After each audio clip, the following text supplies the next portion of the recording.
السلام علیکم ورحمۃ اللہ وبرکاتہ۔ آج کا لیسن سورہ آل عمران کی آیت نمبر 104 سے 108 تک ہے۔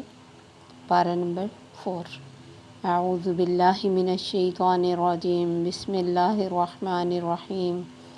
رب اشرح لی صدری ویسر لی امری واحلل عقدۃ من لسانی یفقہوا قولی رب زدنی علما اللہم فقہنا فی الدین۔ وَلْتَكُن مِّنكُمْ أُمَّةٌ يَدْعُونَ إِلَى الْخَيْرِ، اور چاہیے کہ ہو تم میں سے ایک جماعت جو بلانے والی ہو بھلائی کی طرف، وَيَأْمُرُونَ بِالْمَعْرُوفِ وَيَنْهَوْنَ عَنِ الْمُنكَرِ، اور حکم دینے والی ہو اچھی بات کا اور منع کرنے والی ہو برائی سے، وَأُولَٰئِكَ هُمُ الْمُفْلِحُونَ، اور یہی لوگ ہیں جو کامیاب ہونے والے ہیں۔ وَلَا تَكُونُوا كَالَّذِينَ تَفَرَّقُوا، اور نہ تم ان لوگوں کی طرح ہو جانا جنہوں نے تفرقہ میں پڑ گئے، جو فرقوں میں بٹ گئے۔ وَاخْتَلَفُوا مِن بَعْدِ مَا جَاءَهُمُ الْبَيِّنَاتُ، اور انہوں نے اختلاف کیا واضح دلائل آنے کے بعد۔ وَأُولَٰئِكَ لَهُمْ عَذَابٌ عَظِيمٌ، اور یہی لوگ ہیں جن کے لیے بڑا عذاب ہے۔ اللہ تعالیٰ نے یہاں فرمایا کہ تم میں سے ایک گروہ ہمیشہ ہونا چاہیے۔ قرآن میں آتا ہے الذین ان مکناہم فی الارض اقاموا الصلاة وآتوا الزکاة وامروا بالمعروف ونہوا عن المنکر، کہ وہ لوگ نیک لوگ وہ ہیں جنہیں اگر دنیا میں اقتدار بخشا جائے یا اقتدار ملے تو وہ نماز قائم کرتے ہیں، زکوٰۃ ادا کرتے ہیں، نیکی کا حکم دیتے ہیں، برائی سے روکتے ہیں، یعنی وہ چاہے حکومت کے شعبے میں آ جائیں تب بھی اپنے اس خیر کے کام سے باز نہیں آتے۔ اور نبی صلی اللہ علیہ وسلم کا بھی جیسے حکم ہے بلغوا عنی ولو آیہ، میرے سے آگے پہنچاؤ چاہے ایک آیت ہو۔ تو جس کو جو پتہ ہو، حق پتہ ہو، تو اسے اپنے لیول پہ یہ کام کرنا چاہیے۔ یہ ہماری نبی کا مشن ہے، اور ہر ایک انسان کا یہ فرض ہے کہ اس کو جتنا پتہ ہو، جیسے نبی صلی اللہ علیہ وسلم کی حدیث ہے کہ تم میں سے کوئی برائی کو دیکھے تو اسے ہاتھ سے روکے، اگر ہاتھ سے نہیں روکنے کی قدرت رکھتا تو زبان سے منع کرے، اور اگر زبان سے بھی نہیں روک سکتا تو دل سے برا جانے۔ اور یہ ایمان کا کمزور ترین حصہ ہے، یعنی کمزور ترین ایمان جس میں ہو وہ کم از کم دل سے برا جانے۔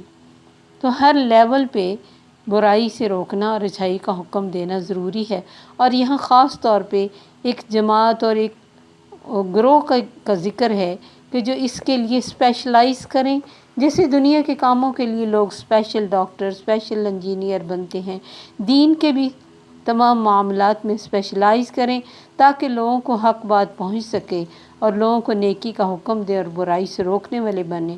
تو اللہ نے فرمایا یہ ہیں اصل جو کامیاب ہوں گے۔ ان کی زندگی کا مقصد ہی یہ ہونا چاہیے کہ وہ لوگوں کو نبی صلی اللہ علیہ وسلم کے اس مشن کے مطابق اچھے کام کا حکم دے اور برے سے روکے، اور کامیابی پھر انہی لوگوں کا مقدر بنتی ہے۔ اور یہ اگر ہر علاقے میں اور ہر جگہ، جیسے حضرت عمر رضی اللہ تعالیٰ عنہ نے اپنے زمانے میں بے شمار مدارس کو قائم کیا تھا کہ جب تک لوگ دین کی تعلیم نہیں حاصل کریں گے انہیں کیسے پتہ چلے گا کہ زندگی کو کیسے گزارنا ہے اور معاملات کو کیسے حل کرنا ہے۔ وَلَا تَكُونُوا كَالَّذِينَ تَفَرَّقُوا، اللہ نے فرمایا ان لوگوں جیسے نہ ہونا جو فرقوں میں بٹ گئے، جنہوں نے واضح دلائل آنے کے بعد اختلاف کیا۔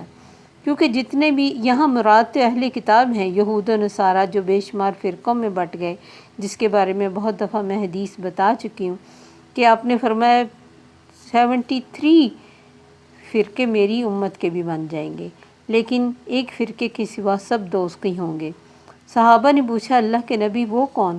فرمایا ما انا علیہ واصحابی، جس پر میں اور میرے ساتھی ہیں، یعنی وہ فرقہ اس راہ پر چلے گا جس پر میں اور میرے صحابہ ہوں گے۔ تو ہر گمراہ فرقہ کی بنیاد کوئی نہ کوئی نیا عقیدہ یا عمل ہوتا ہے۔ ہر فرقہ کے مسلمانوں کو اس بات کی تحقیق کرنی چاہیے کہ ان کا کوئی عقیدہ یا عمل ایسا تو نہیں جو نئے طریقے سے وجود میں لایا گیا ہو، جس کا نبی صلی اللہ علیہ وسلم کی زندگی اور صحابہ کی زندگی میں کوئی ثبوت ہی نہ ہو۔ اگر ایسا ہے اور انہیں نظر آ رہا ہے کہ یہ وہ کام ہے، اور اپنے طور پہ ہر ایک کو تحقیق کرنی چاہیے، اور اب تحقیق کرنا بہت آسان ہے۔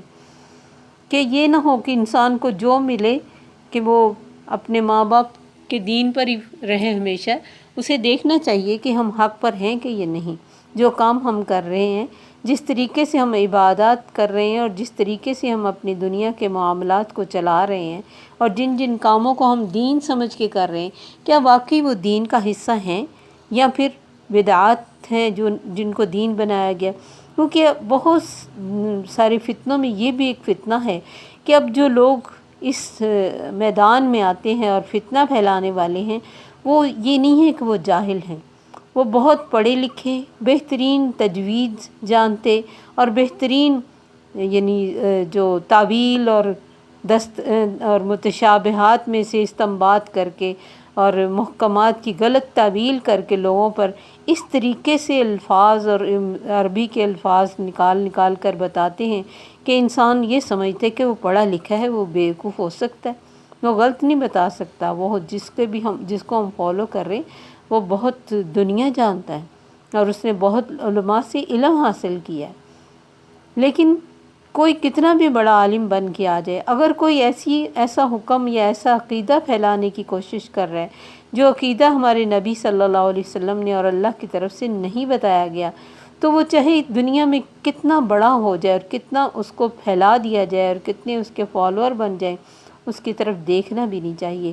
کیونکہ عاملۃ ناصبہ تصلی نارا حامیہ، بہت عمل کر کے تھکے ہوئے لوگ آگ میں داخل ہو جائیں گے. تو ایسے ہی لوگوں کے لیے اللہ نے فرمایا جنہوں نے بینات کے بعد اختلاف کیا، ان جیسے تم نہ ہو جانا، ان کے لیے بہت بڑا عذاب ہے. یوم تبیض وجوہ وتسود وجوہ، جس دن چہرے سفید ہوں گے اور کچھ چہرے سیاہ ہوں گے. تو وہ لوگ فَأَمَّا الَّذِينَ اسْوَدَّتْ وُجُوهُهُمْ، جن کے چہرے سیاہ ہوں گے، أَكَفَرْتُمْ بَعْدَ إِيمَانِكُمْ فَذُوقُوا الْعَذَابَ بِمَا كُنْتُمْ تَكْفُرُونَ. ان سے پوچھا جائے گا کیا تم نے ایمان لانے کے بعد کفر کیا؟ اب اس کفر کے پاداش میں عذاب چکھو.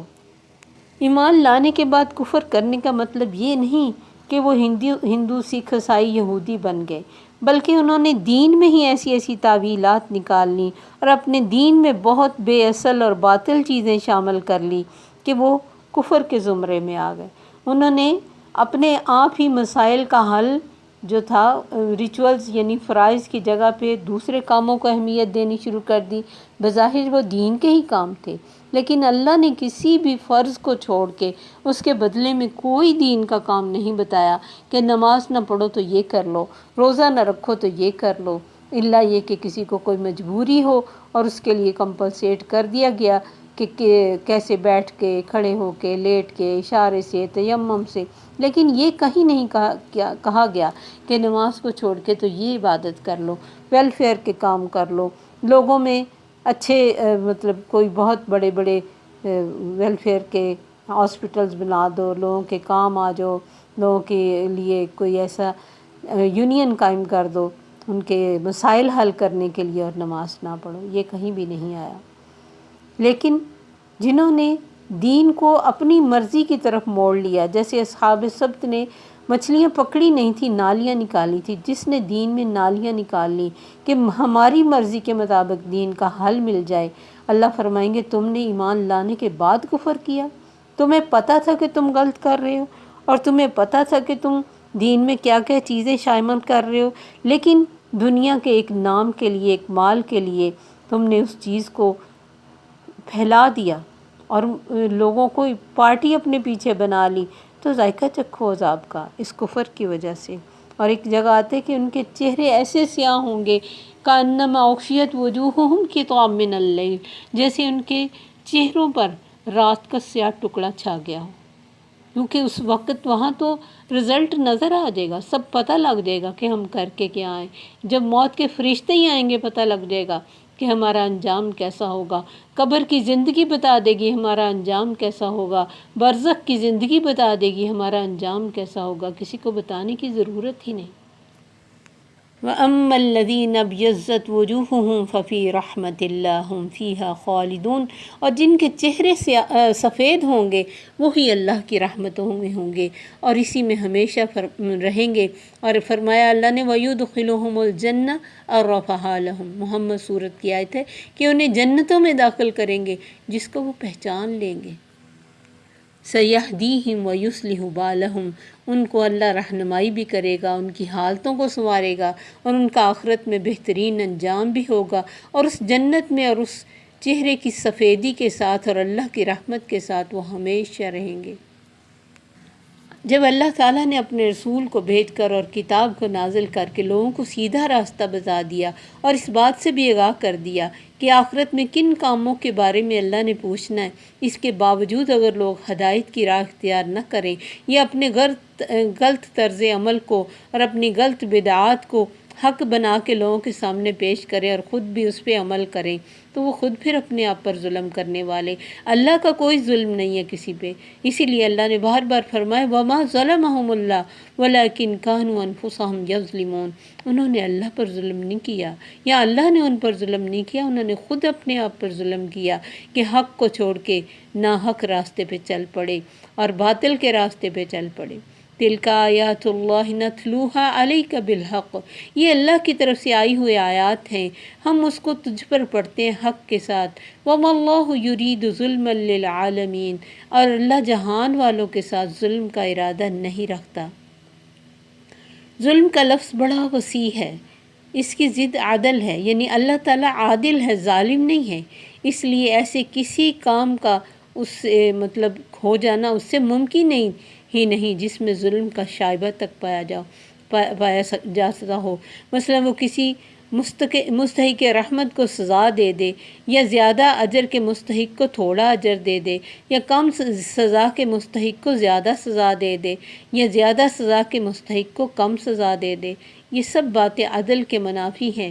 اللہ عدل کے خلاف کبھی چل ہی نہیں سکتا۔ تو اللہ کسی پر بھی ظلم کا ارادہ نہیں رکھتا عالمین میں سے۔ وہ تو ایک بکری نے کسی کو سینگ مارا ہوگا، اس کو بھی قیامت کے دن پیدا کر کے تو اس کا بدلہ دلوا کے اسے ختم کرے گا۔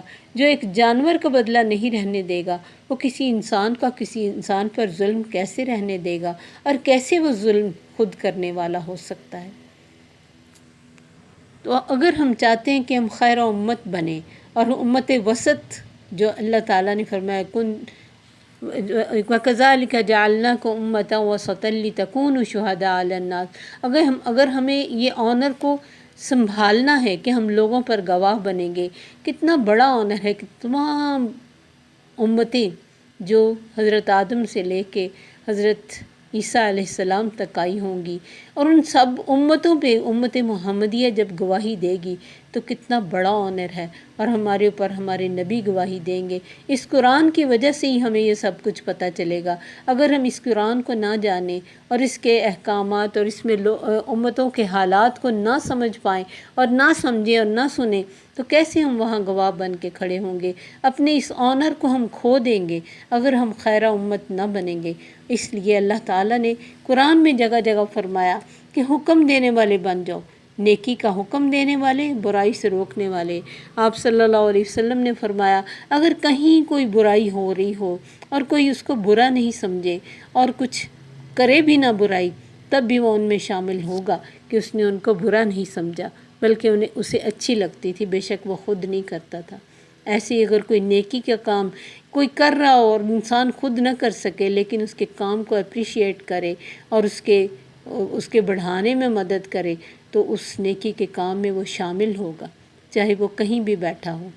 تو یہ یعنی دیکھنا چاہیے انسان کو کہ میرا ہر ایکشن جو ہے وہ میری آخرت کے بارے میں کون سا سیاہی اکٹھا کر رہا ہے یا سفیدی۔ تو اللہ سے دعا ہے کہ اللہ ہمارے چہروں کو اپنی رحمتوں سے تر و تازہ رکھے، اور دنیا میں بھی اور آخرت میں بھی ہمارے لیے نور ہمارے دائیں بائیں اور آگے پیچھے چلے، اور ہم اللہ کے اس نور سے دنیا میں بھی فائدہ اٹھائیں اور آخرت تک ہمارے لیے وہ نور راستہ بن جائے۔ آمین۔ السلام علیکم ورحمۃ اللہ وبرکاتہ۔ سبحانک اللہم وبحمدک، اشہد ان لا الہ الا انت، استغفرک واتوب الیک۔